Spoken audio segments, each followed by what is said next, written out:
All right, welcome to Slam Day, Boston Celtics podcast, where we talk about the Boston Celtics and the rest of the NBA. But tonight we are just talking about the Celtics. Celtics go up 3-1 in a commanding victory over the Miami Heat on the road. And look, like at the risk of being a little bit disrespectful, this series is over at this point. They're up 3-1. They held the Heat to under 100 points, under 90 points, just 88 points for the Heat. I think the biggest story, though, without a doubt, on everybody's mind coming out of this game is the Kristaps Porzingis injury that we saw in the second quarter. So, in case you weren't watching and you're just listening to this podcast, it was the situation in which Porzingis started. It looked like he had a cramp or something in his left calf and just kind of came up short, with signaling over to the side that he needed to be taken out. And then, of course, upon further review, you see he rolled his opposite ankle on a previous possession. And so there was a lot of confusion going on because it was like, are these injuries related? At first, it was like, oh, okay, so he just rolled that ankle. No, no, no. He just kind of came up hobbling short. And then you just see him go directly to the locker room, pulls the jersey over his face, obviously very frustrated. So the latest update that we have from Woj from ESPN is that he's having imaging in the morning. And at least the very early indications are that it's not an Achilles injury. So, of course, like hopefully everybody, the fans, can sigh a little bit. I have a little relief because whenever you see a player come up like that, especially with his stature, you think Achilles. Where are you guys at? I guess your reaction in real time. I'll start with you, Esteban. W- what your feelings were with this injury and what you think it may project out to as we look just starting out in the playoffs. Yeah, at the risk of being incredibly nerdy. So in like The Empire Strikes Back, there's like this thing Mhm. called the Bacta tank where they put Luke Skywalker in after he gets like really hurt in the snow and stuff. And like it's just like this like gooey, sticky substance and it smells and like, but it heals everything. That's what you gotta do with Porzingis for game 5. Like just stick him in like the darkest corner of the bowels of TD Garden with just ice and like medication. Don't let him see the light of day. Just he's there. Don't I mean, Turpin and I were joking. I mean, half joking. I don't think if you can avoid it, maybe not even play him game 5. Like truly, honestly, um, Oh, of this series? of this series. Yeah, I Oh, he mean, I don't think he'll play again in this series. Do you, Terp? No, I don't think so. yeah, Yeah. I yeah, mean, and I it mean, I was gonna say, like, I mean, depending on who Boston gets to, even with assuming that they win, which I think we're all there. Uh, Whether it's Orlando or Cleveland's, I mean, who knows when or if they activate him for that series? Because the immediate thought is that he just ruptured his Achilles. He just tore his Achilles. There goes Boston's finals chances. Because look, I mean, as good as this team is, they need Porzingis, I think, to get there. Honestly, not even to mention win it. So yeah, I would just as at this point try to get him back as healthy as possible. And if you can not play him for long stretches, I think that's beneficial for Boston at this point. I think everyone's mind kind of went to the same area, and it was Achilles, right? When you see, like you said, a person of his size and non-contact, it was like a routine dribble handoff, and it was this plant leg that he tried and came up weird and hobbling. And it was telling to me when he was going to the locker room and kind of had his jersey over his head, and it was clearly frustrated. And like that's a sign of somebody that thought there was something wrong. But obviously, in the moment, like things you see people react like that to like a sprained ankle, like we saw that in the Magic series earlier this week with Jalen Suggs. He came back and played. So we see that all the time. But my first thought was Achilles. And then my second one was just like he had a calf injury. So which calf was it? So I went back and looked, and it right. was actually his left calf earlier in the season that caused him to miss. I think it was 6 games. But he talked about it in Atlanta, I believe, that he would have played through it. Like it was kind of more of a cautionary thing. And the Celtics have done everything they possibly can this year to keep him fresh. His minutes were down, obviously didn't play in back-to-backs. Like they did everything they possibly can to avoid these scenarios. And apparently, like it's just unfortunately it's part of the risk that you inherit with him. And I think everyone knew that going into the year. It's just how can they get him to the postseason? And luckily, right now, it doesn't seem to be anything serious. Like we said, I don't think there's any way he plays in this series. I think it'd be stupid to bring him back back, even if he could. It just doesn't make any sense to me when you're up 3-1. But yeah, it is something that, like we said, it's just all year long. It's like, how do you keep this guy healthy? Do you like just put him on ice until June? And you just can't, theoretically, you can't do that. You literally can't do that. So they did it all year, and it's just 4 games in for it to happen. It's kind of like, uh-oh, here we go.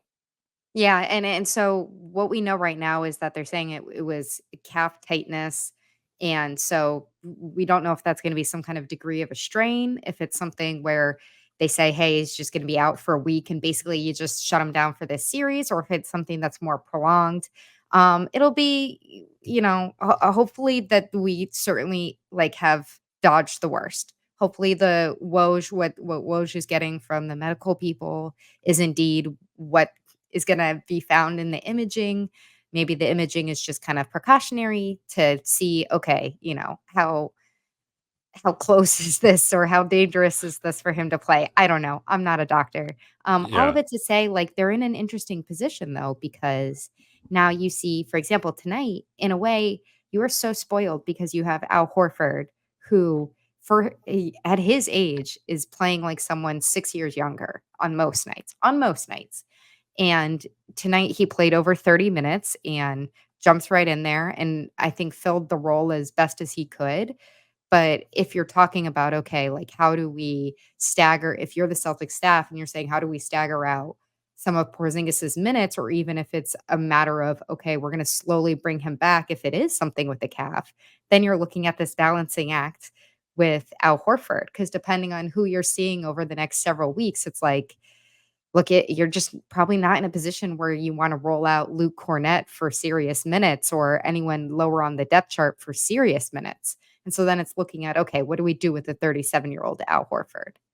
Yeah, I will say that was my thoughts too. I know we're obviously going to talk about, what is sort of like the Derrick White night, but I think besides White and Tatum, I think Cal Horford may have been the most impressive performance for the Celtics for me tonight. 7 and 8, which doesn't sound like a lot, but just again, given the situation, him having to guard the main guy on Bam, and looking across, at Miami, you know, besides Bam, they don't really have a true center. I mean, Kevin Love, but he's really more of, and always been sort of more of a power forward. And they used him sparingly at Mhm. best tonight. So yeah, it shows the depth, the how again, Mego, like you said, just how spoiled Boston is there. Um, and I do think, given the situation with Porzingis, we may see some more Cornet minutes. And I remember it's funny because after game 2, Turpin and I were talking about that. I was like, do they bring any more bigs off the bench? And it's like sort of a break glass in case of emergency. Well, the emergency is here now. Right. So I think I wouldn't be surprised to see Cornet come out some more. But even in his minutes, he did decent. I think he only played like what 3 on the floor tonight for Boston, but he looked solid and just did the job that they needed him to do. And in this case, that's all you need. Just do the job that Boston needs you to do. And we were talking about how they managed Kristaps Porzingis. They did the same thing with Al Horford to specifically for this, just in case that something was to happen. Like Al Horford at the end of last postseason ran out of gas. He did not look like the Al Horford that we saw all last season, especially in the Eastern Conference Finals. So they staggered him all year, didn't play in back-to-backs, really gave him a lot of time off. And even coming off the bench, like that naturally lowers your the tax on your body and how much you're putting in. Because the reality is Al Horford's age is what it is, right? As much as Mhm. we all love Al Horford and don't want to see him retire, I mean, we're getting to that point. So they did a great job in staggering him this year too, specifically for this point. But I could see them going to Xavier Tillman too. I mean, Tillman, when he was with Memphis, actually played in some postseason series, held his own against some formidable bigs like Anthony Davis. So I can see them going to Xavier Tillman. And he when he's hitting that corner 3, he brings a lot to the floor. When he's not hitting that corner 3, though, he's kind of a useless spacer, so it's kind of tough. So he needs that shot to fall, but I can see them really going to him. And like you said, Esteban, like in the short minutes Cornette was in there tonight, he was good. And I like him, if not for anything, but his offensive rebounding, which has been just Yeah. such a massive thing for the Celtics this year. And he does such a good job on the offensive boards. He's also a great screener. He can space the floor. I mean, people love to make fun of him because he's just this big goofball, but like the reality is he's a solid third center, and he's proven that he can compete in the NBA with these teams. So I'd feel comfortable with whatever they have right now because they've given you every reason to believe in them. Right. I think it's just a matter of right now, and it's all waiting on to see what Porzingis's injury is going to be. As you said, he's a third center. These are guys who, ideally, in the playoffs, you're having them play somewhere between like 5 and 7 minutes a game if you have to. But that's where they are right now, and I think that they need to be extremely cautious about how they decide to proceed with whatever the imaging tells, whatever the exercise science and medical staff with the Celtics says about Porzingis. Just err on the side of caution. Like, it is too early in this playoff run. But you guys a couple minutes ago mentioned Bam Adebayo. So Bam, look, he always gives the Celtics fits in the postseason. This is nothing new. And he's been pretty, I think, tremendous in his efforts through this little series here with Jimmy Butler and Terry Rozier both out. Yeah, But 25 and 17 tonight. with that tenacity comes a certain attitude with Bam. And I know that Celtics fans are already like real salty with Bam Adebayo because they think he's been setting these moving screens all around the perimeter, and it really screwed up the Celtics defense in game 2. But there's this situation in the game tonight where you basically have like, I don't know, 4 and change left on the clock in the fourth quarter. It's a dead ball. Tatum goes to chuck up a little practice shot, and he comes down. Bam Adebayo gets in his landing space there, and Tatum basically turns his ankle. And we get a nice little shot of, the Tatum shoes in purple, and Celtics fans are losing their minds, and he gets called for a flagrant one. So I'll toss this to you first, Terp. What did you make of that call? Did you think it was an incredibly dirty play, or what was your reaction to it?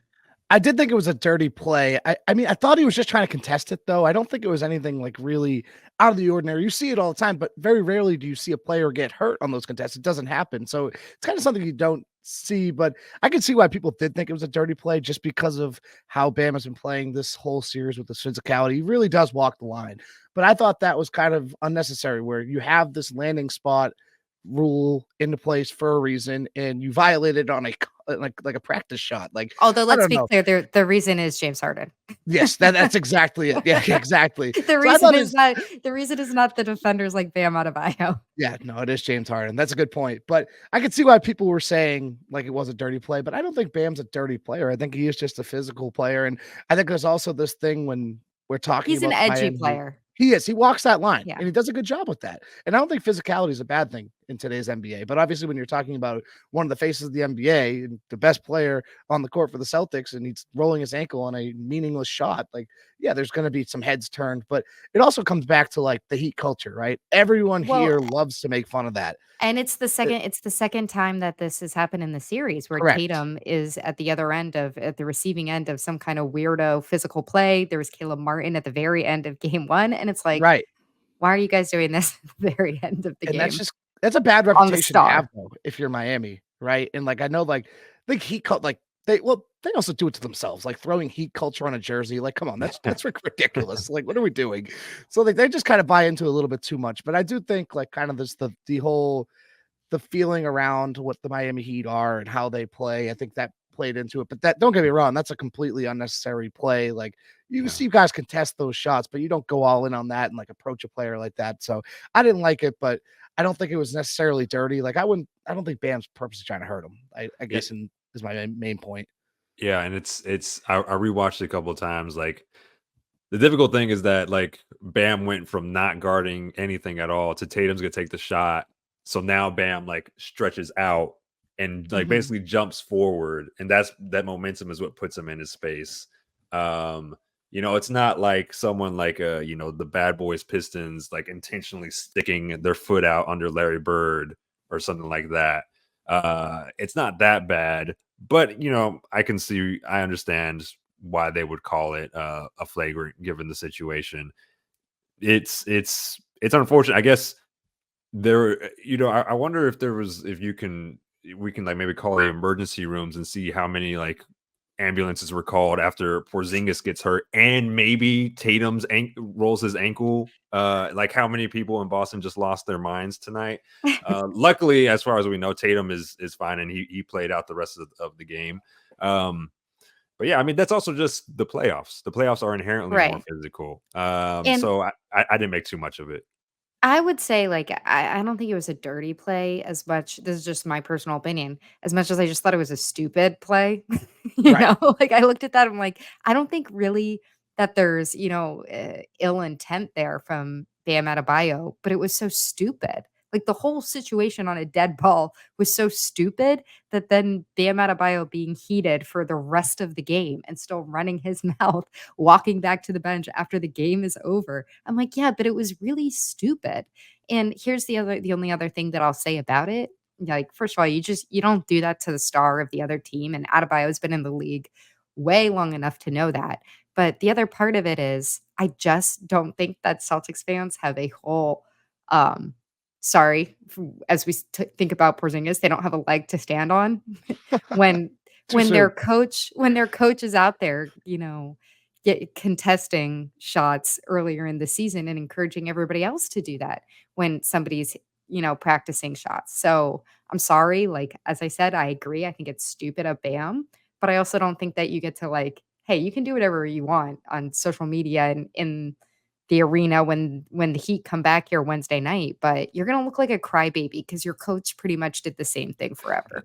I think that's fair. That's fair. We do have a little update. Justin, you just dropped this in our chat here. So Jared Weiss from The Athletic, he's reporting that Kristaps Porzingis is in a walking boot as he leaves the visitors' locker room in Miami. So again, hopefully that's just a precautionary thing. Um, Never like to see somebody leaving a game in a walking boot, so it's not like something to be optimistic about, but Yeah. let's just cross our fingers and hope that it's precautionary.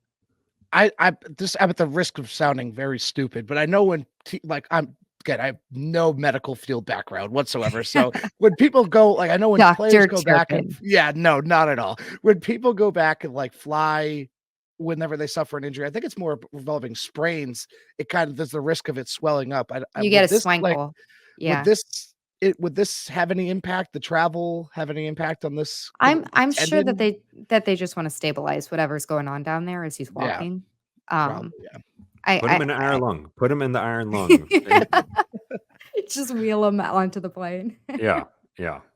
Do whatever you have to do. Yeah, make him the bubble boy from Seinfeld and just, like, roll him Yeah. around Yeah. until let's get to a little bit of happy news for the night because it was a huge victory for the Celtics, and it was a huge night, a signature playoff game by Derrick White. And I feel like, we, like many other Boston podcasts and Boston outlets, have been talking about Derrick White being the most underrated guy, not just on this team, but around the NBA. A recent athletic survey going among players all over the league, they agree with us. They named him the most underrated player in the NBA. Tonight, he has 38 points, a career high. He has 8 3-pointers. Just in the first quarter, he has 16 points. There were times in this game when Derrick White felt like pretty much the entire Celtics offense because it was a very defensive game compared to some others in this series. So I just want to give him his flowers.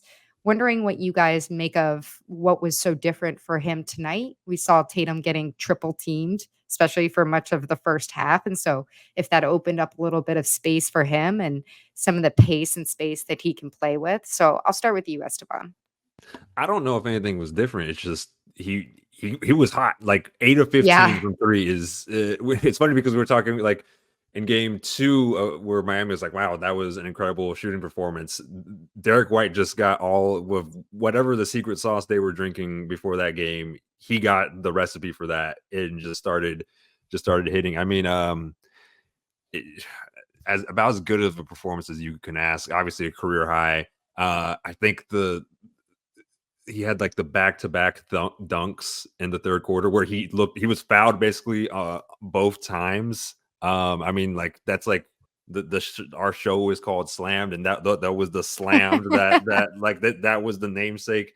Yeah, and he carried the offense when Tatum and Brown without Porzingis because he got hurt early, weren't really that great early on. Tatum, they both eventually got their juices flowing, but I think it's a really different game if White didn't have the night that he has. And I think the lion's share of the credit for tonight's win goes his way just because of, again, a career performance for him. I also just want to add in here because I'm just seeing it from OptaStats on Twitter that not only was it 38 points for Derrick White, but I didn't even think about this. He didn't get to the line once. So no free throws in that, which is Wow. just incredibly impressive. That's all live basketball right there. Wow. Part of that's because it was 8 3-pointers too. Yeah. He was just money from three. I will say just that is one of the other observations I had just that from Mayo that you mentioned about the line. Boston was much better tonight getting to the line. I think in the first half, Miami was 100% from the line, but that's because they shot one free throw. Compared to again, the first half, Boston 10 of 12. It eventually evened out sort of, but Boston was just a lot better at getting to the line than Miami was tonight. On a night where Miami wasn't shooting very well and they needed any shot that they could get. So it looks like he carried the offense. Sorry, go ahead. Too. No, you're good. He carried the offense too. Like, look at it. The offense really in the 2 games of Miami wasn't great. Like 102 points tonight. That's really not going to cut it in most circumstances, except when the other team has 88, of course. But the offense necessarily hasn't been great, and Derrick White's really been carrying it. I want to just drop this stat real quick. He was 8 of 15 from 3 tonight. That ties a franchise record for most threes in a postseason game in regulation. Ray Allen was 9 of 18 from 3 in an overtime game against the Bulls in 2009, but he joins Ray Allen, Jason Tatum, Paul Pierce. So pretty good company. That's pretty nice company right there. I think he'll take that. Wow. So are you guys going to the game on Wednesday? I'm assuming you'll be there, Turp. Yep. Yeah, I'm credentialed. Okay. All right. Well, I will be there. And so I think that'll probably be the next time that we talk. Do you guys have anything else, just little random tidbits or anything that jumped out to you about this game tonight? I got one real quick. Yeah. Drew Holiday. Drew Holiday. I really like Drew Holiday tonight. He entered tonight really he was really struggling on offense throughout like the first 33 games of the series. He entered tonight with 18 points, he had 11 tonight. Got started right away. It was aggressive right from the start. Got to the free throw line in the first possession. Found the middle of the zone, right in the soft spot, went up, got fouled. So I really thought he was great offensively tonight. And that's good because especially with Kristaps down, they're going to need him to really get going offensively. So that was a welcoming sign for me. Yeah, I would just add that, like, I think the line for Tatum tonight with I think he just finished with 20, right? Like it seems kind of quiet, but I thought that he overall had pretty good composure in what was a lot of pressure swarming in that stupid zone that that the Heat can sometimes trap him and Jalen in, and just being triple teamed a lot and just kind of finding the outlets. There were points where, especially in the early second quarter, where I felt like the offense got a little sticky, but they seemed to be able to figure it out. They seemed to be able to get themselves out of that jam. And so just little kudos to him. But overall, hopefully, guys, this will be our second to last podcast on this series, because I think I told you guys pretty early on, I'm just like not really that into it. And I'm starting to worry about floppy ankles and tight calves and I think that's a big thing right now. Just getting out healthy at this point. Yeah, like, just they can't survive. afford to go back to Miami. They just cannot afford to go back. Just do not go back to South Beach. Okay, well, we'll be back, I believe, Wednesday. We got a little late night pod tonight, so we'll try to hit you with a late night pod. That'll be maybe a little bit crazier because we'll all be running around TD Garden to media availabilities and locker rooms and all the great stuff that goes along with this. But until then, this has been Meghan Ottolini with Justin Turpin and Esteban Bustillos from GBH on Slammed.